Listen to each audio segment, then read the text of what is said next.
You know it kills me.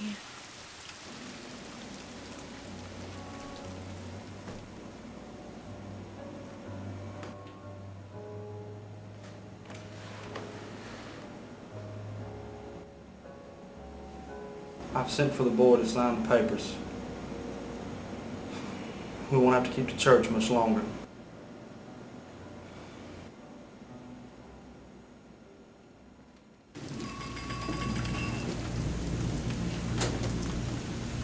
You look like a man troubled by his own demons. What is it to you? Well, you just don't seem to be the sort of gentleman to grace my establishment. It doesn't appear many are gracing your establishment at all. Well, it is a stormy night. Only old men, fools, and ghosts are haunting the darkness. And what do you know of ghosts? I know that they can drive a man to do things not of his nature. So tell me, what is troubling you?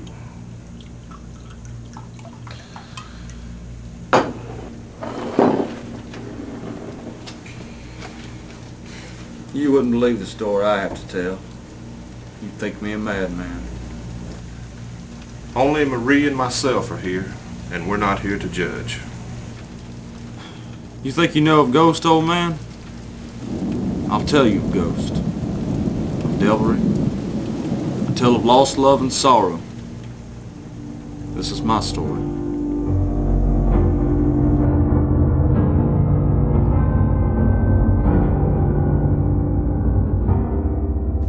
It was a nice day in those times. Young Mr. Nathan Prince, the son of my long-dead friend, he was tending to the fields.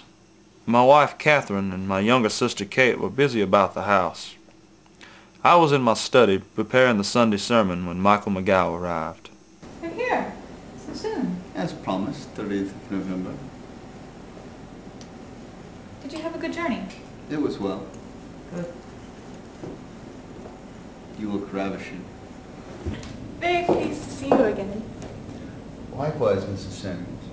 Come, you must join us in the parlor. I'd love to, but first I have business I have to attend to with Robert. But I will join you shortly. Are you pleased with him? I am. He seems well off. I'm so glad you've been served. Good evening, Robert. Good evening, my friend. Good to see you again. You as well. Here, have a seat. Thank you, thank you. Bit of business. There's a church nearby. I was thinking of buying it and the land accompanying. I'd be willing to make any deal with you, but it's not mine to sell. It belongs to the Prince family. Who would that be? A farmer who passed away some years back. He's leaving it to his son on his 18th birthday. So a farm boy will be a property owner.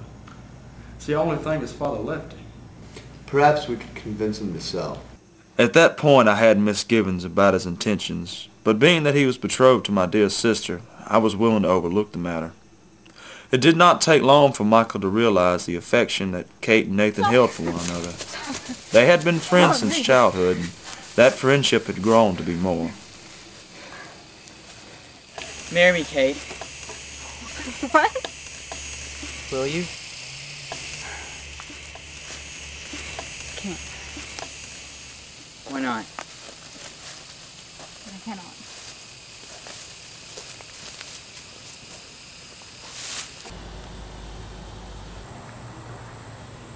Go home, boy! Now!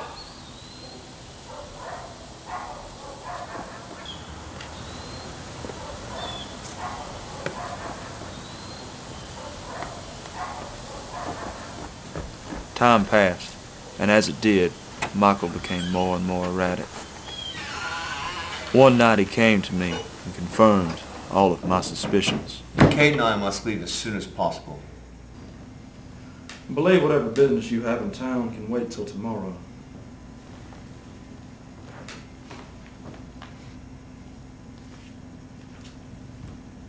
What is it?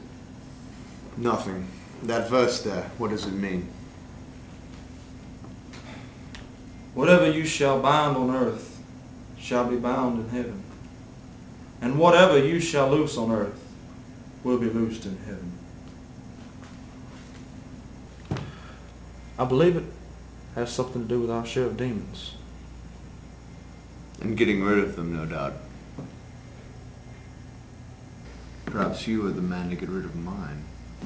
I should have known then my sister would not be safe. Plans have changed. We're going to leave. Now. Now? Now. No. Yes, No. come with me. I don't want to go.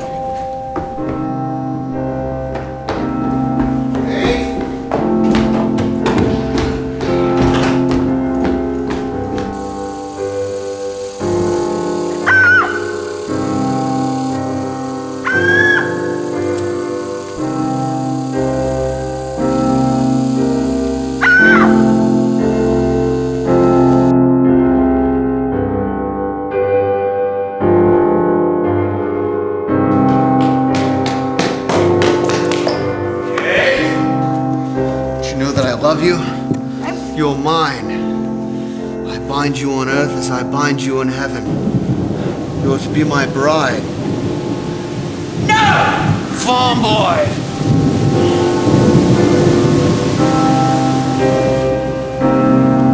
Nathan, having seen this heinous act, exacted revenge against Michael, stabbing him. Kate! Kate!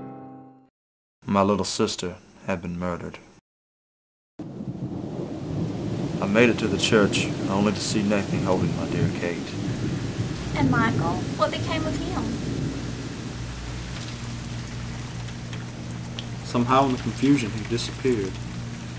In one moment he was lying there in a pool of his own blood, and the next he was gone. How we don't know. And the boy? With everything that had happened, we thought it best to leave until things were calm. You poor dear. Can I get you anything from the kitchen? No, thank you. That's a sad story, my friend. Still, you could not have helped what happened. If only that were the end of it. This is where my story leaves that of mortal man. It began when Miss Samuels started seeing things in the church.